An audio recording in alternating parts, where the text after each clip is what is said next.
What's going on, Paisanos? V here, coming at you, well, not a market watch today. You know, I haven't watched any other market watch out there, so take this for what you will. But our market watches are the best. Like, easily, on default, without trying, these are the best. And I think the reason why is because besides the fact that store owners watch this channel and these videos, your backpack vendor watches these videos, backpack vendors you don't know, random other players, everyone watches these videos, and they get together and talk about, is this guy right or is this guy wrong and why?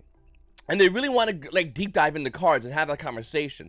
Where I feel like other market watch content creators are nowhere near as good looking as we are. They definitely don't know the market like we know the market. Let's be real, like they just don't. And I don't know, there's some basing this off the hip. And number 3, I think it's really important to understand the fact that I just enjoy talking about these cards.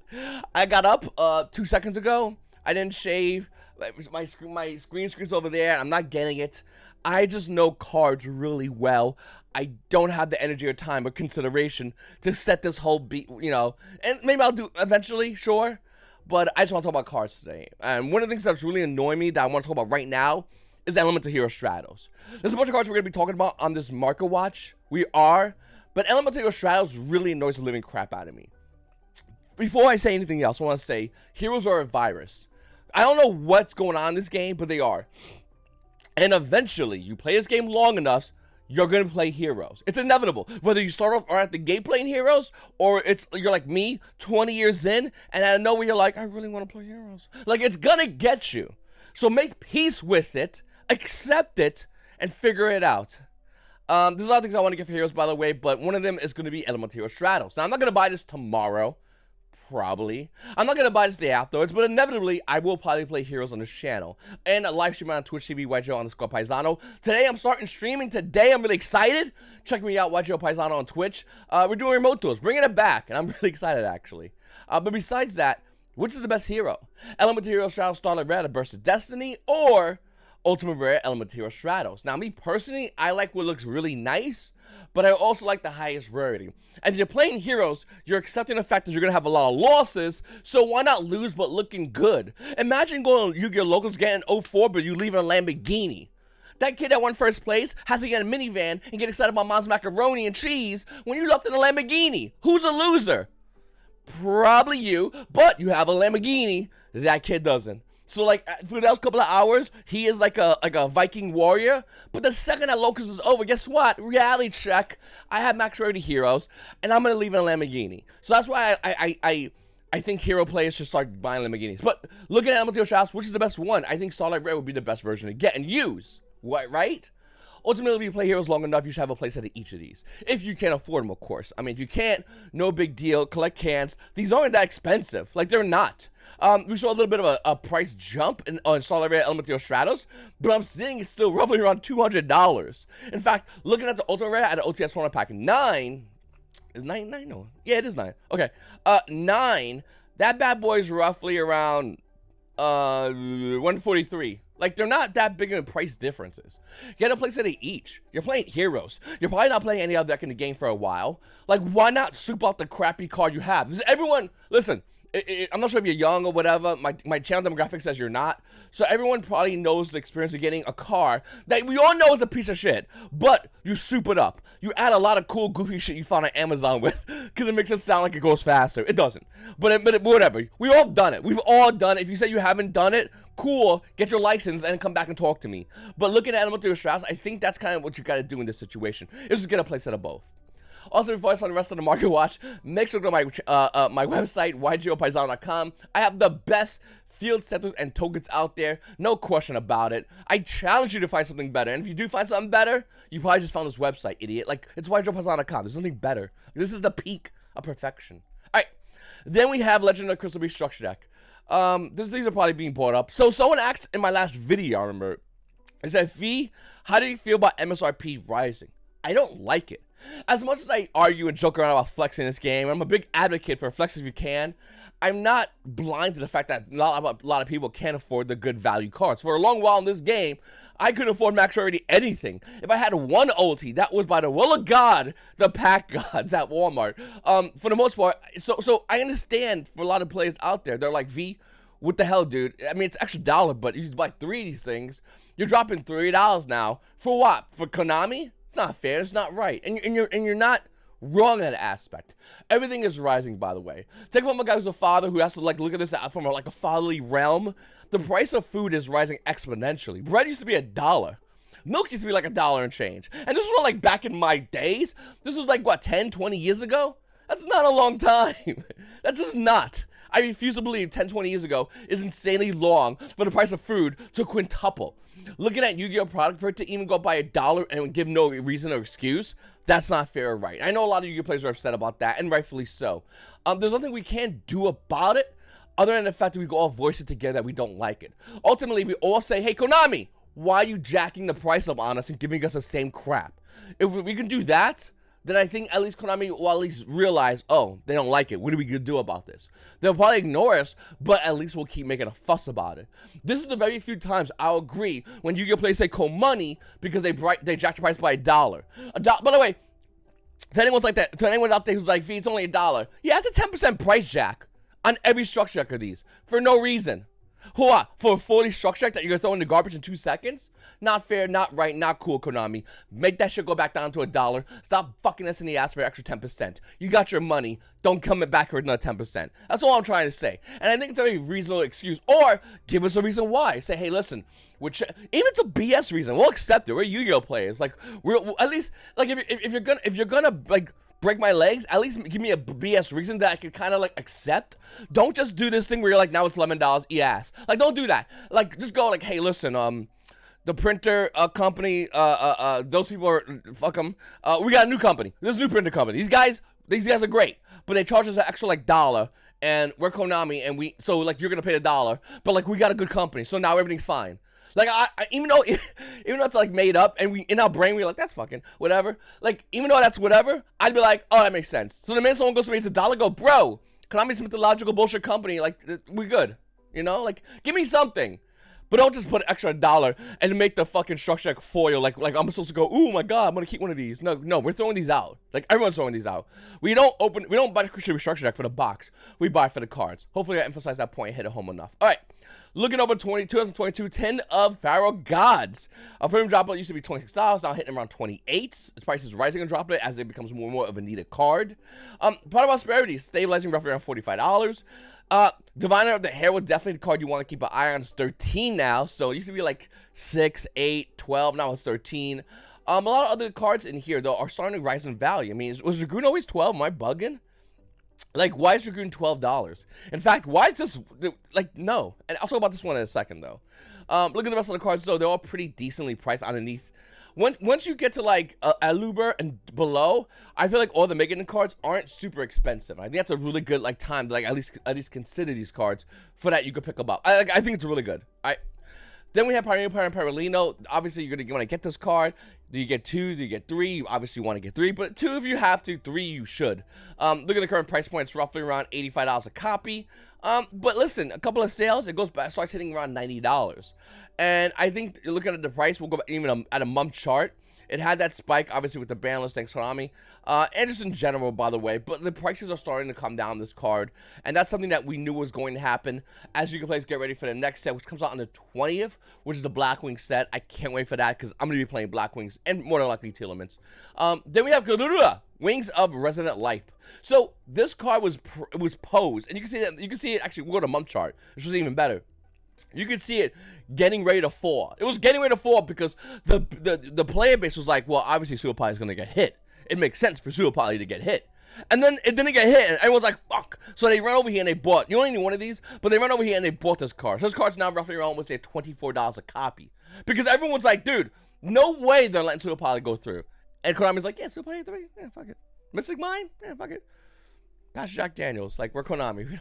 We're not really, focused on all this. All right. Why is Visa Starfrost worth anything? It's a good question, actually. I have zero idea. Visa Starfrost, whether it's the Secret Rare, as I mentioned, Force, or the Ultra Rare, as I mentioned, Force, the, the card that you never got, but you get all stores got. Noticing a pattern here, by the way, being roughly around $15. Like, why? Seriously, I want to place this card. I really should sell it. I know I saw one team build that played it at top 1 event that one time, but can this be done consistently? And if it can't, then what the hell are we even look at this card at $15? This card should be 50% off, like right now from here. But it's not. It's actually $15, and I don't think it's worth it. I think this card, this is like I said, this one event, that one kid topped that one time, that one play is cool. But it's not being done consistent enough to merit a $15 price tag, is what I'm trying to say.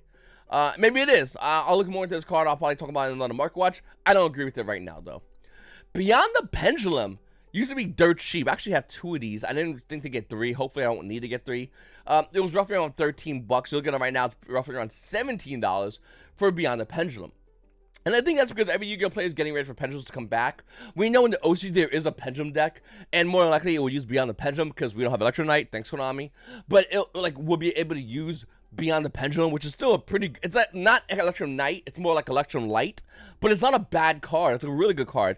And I do think that this card obviously is going to be used when that comes out. So I think everyone's kind of positioning themselves to use that card. So keep your eye on not only this card, but other Pendulum cards that might be worth it with that Pendulum deck coming out. So let's talk about Lunalights, because one of the builds everyone's chirping about is Lunalights. Now I don't know if it's good or not. I'll be honest. I'll be the first to say it. Probably the only one to say it. I don't know if it's good. But the cards with Lunalights are dirt cheap. You're going to need a Serenade Dance. That bad boy's going to run you about 3 bones. You're going to need Yellow Martin. There you go over there. Everything else is nothing. Even the ultra version of Cloud, 10 cents. You're going to need to get yourself a Lunalight Perfume. This is the highest rated version out of Dark Illusion. This version is super rare. This card, hold on a second, because people like to put trash rarity. Okay, this card's roughly around $2. If you want to get the other version, the common version, Essence of the Rose, that's 15 cents. So for this engine of Lunalights, what I'm trying to point out to you, it's a relatively inexpensive engine. But everyone's talking about it online. Everywhere I look, there's someone saying Lunalight's an SPX thing. We don't know if it is or isn't, but it's something to keep in consideration. And if you want to buy those engines relatively cheap right now, can it go higher in value? Maybe Perfume for the super rare, and maybe Serenade Dance being the fact that it only came out. Oh, no, it had another printing. My mistake. Legendary Duel Season 2. Okay, you had the common version, then you have right now costs a couple of bucks more. There's only 38 listings, by the way, of the super rare. Let's see, for the super rare of Perfume, 40 listings. So they're relatively, it's not many in the market. All right. Exosisters. This is what I want to talk about, because I mentioned this before the Market Watch and before the ban list, and nobody said nothing. Everyone's like, yeah, I agree. And the bans came out, and I kept the eye out, and not many people were like, yo, V, Exosisters, bro. But seriously, Exosisters, oh, what's one of the best decks, if not the best deck? Because one other deck got power crept? Oh, you mean Tears are the best? All right, I'm gonna go to locals and play Exorcist and get a free win. Throughout that entire locals. If everyone in your locals is playing Tier Elements, they were paid to lose to an Exorcister deck. That's a fact. That's the truth. This deck laughs at Tier Elements. I mean, it's not even a fair fight. It's really not. It's pretty decent against sprites, but against Tier Elements, this deck looks at Tier Element plays and goes, "That's it? That's the best you got," and walks right through them. So I do think Exorcists are definitely a great deck core to pick up right now if you don't have it already. The prices really didn't go crazy yet. I mean, look at packs. Used to be $20, now it's $17. Still higher than $15 market price, but not by a lot. Martha being one of the most expensive cards is roughly around $12. You need 3 of those. You need 3 Macalis. There is value here, but compared, if you said, V, what deck core do I buy right now? Everyone is playing Tier Elements on my locals. Do you want to play the mirror match? Because that sounds kind of trash for Tier Elements. Or do you want to play Exorcists and just get free wins? That's what this deck does. So I really like this deck core a lot. I think it's a great deck core right now. I think a lot of Yu-Gi-Oh players are slowly going to realize that. Everyone's focusing on every variation of Tier Elements. Exorcist players are just focusing on Tier Elements. That's simple. Then we have Red Eyes Dragoon out of Borrelsword Dragon, Starlight Rare. Now, as much as I don't like this card, and by the way, I hate this card. Yeah, the prices is kind of juicy. In the past 3 months, it went from a price of roughly around $355 a copy to where it's currently sitting right now at roughly around $200, and we'll call it $290 a copy for Red Eyes Dragoon. Now, is this card going to make a comeback? It's really hard to say because, I mean, obviously, we want multiple omni-negations. We want a way to stop our opponent. And a good omni-negate ideally would be Dragoon, in my opinion. Great in time, great as an omni-negate, but you can't find a consistent way to tutor it out, right? With that said, I still think that this card's always going to be in the back of every Yu-Gi-Oh player's mind. Yes, Predator Player, Verta, Anaconda, and come off the bans. That's not what I'm saying. I've never said that. But what I am saying is, Dragoon is still a really good card with a fusion card that's at 3. You gotta play some bricks, sure, okay. You gotta make an omelet. You gotta fuck some eggs up. But you gotta play Dragoon. You gotta put some scuffed crap in your deck. Like, you just have to. But looking at Dragoon, I still think this is a great card. I think a lot of you players are highly underestimating, like, this card ever coming back. Especially the market on it. Keep an eye on this card, is what I'm trying to say. It did have a reprint in Megatins, and now it's like roughly around like $12 or whatever. But, like, don't ignore that one. That's the one this is the one you should be focusing on. Alright, Drytrons. No, seriously, Drytrons. Like, the thing about Drytrons, what I love so much is the fact that they don't need to change much. But since everything got power crept down, Drytrons is like right there. Like, right there. And I think Drytrons might start making a lot more top deck profiles in the next coming weeks. Because as everyone finds what version of like tournaments to build, or Sprite players figuring out how to like cheat Toad out, Drytron players are just going to do Drytron things. And if you don't open Forbidden Droplet, maybe Forbidden Droplet will be enough. You're going to need a lot more. Now, obviously, everyone's main deck in Nibiru and thinking that's a pretty good card. And it is a good card. Main deck in Nibiru is great against Drytrons. Do they have the out? Well, they do have 3 Ben 10s, meaning they can get to Herald Orange Light, meaning they can get to your art out. So your boy Nibiru ain't doing nothing. Now you're on 4 against a Majesty's Fiend or Vanny's Ruler, whatever those cards are called. I'm just saying, keep an eye out for this deck core. It's definitely coming to a locals near you, no doubt about it. Everyone's kind of like going in between. We saw and I thought I should have showed you over here as well. We see Exosister's price starting to go down a little bit, and that's because it's not seeing as much play. That's because it's not seeing as much play. I mean, it's not. We're not talking tanking, but not long ago, Exosister's price point was well over 100 for the secret rare. Gold's still a lot of money because nobody buys gold, but for the secret rare, it was like well over 100. But we're starting to see, and you can see over here, it's starting to peak out. Borrelsword Dragon. Borrelsword Dragon is still a boss monster. Everyone kind of forgot about it because of Access Code Talker, but Borrelsword Dragon actually might start seeing play again. I'm going to make a prediction. I think it's going to start seeing play, maybe not as equally, but more than what I think a lot of players are realizing in the format. Now, I think Borrelsword Dragon, obviously, which one, if you say V, which one's the best one to buy, I always go Cybernetic Horizon, Original Print, First Edition, as it has the best value. Battle's Legendary Revenge, not bad. Mega Pack, hey, at least you're in the race. Gold, this, get it together, man. Number 76, Harmonizing Grideli. This card takes 2 level 7s. I don't know what it does. I'm not reading the effect, but the value of this card is around $7. $7 for a card that I guarantee you, if you cover the effect up, you wouldn't know. My heart. Great artwork, by the way. The artwork looks absolutely amazing. But let's be honest, like it's why is it $7? It had a quick run up, by the way, like relatively not. I mean, it was $1.83, and now it's 7 and change. Relatively, I mean, is it going back down? No, it's holding at 7. It was, I mean, 7. It was at 9 at peak, but now it's at 7. Is this card going back down? Probably. But cool artwork. When this card hits like $2, I might buy it. I kind of like the way the card looks. I just want to throw it out there for anybody that doesn't know about that card. All right. Then we have my Twitter. Hit the follow button.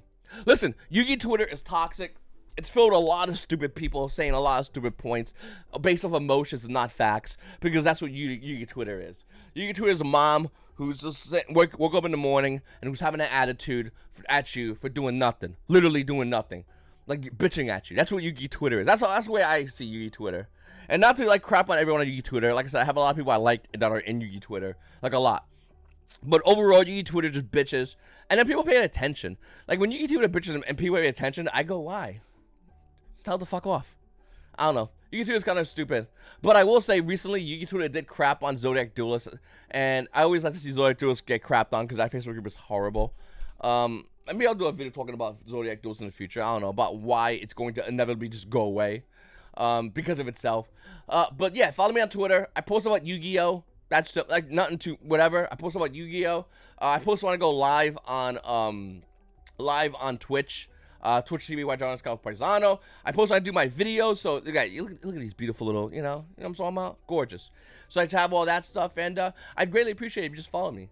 Like I said, follow me, and yeah, that's simple. It's your boy V. You guys have a great day.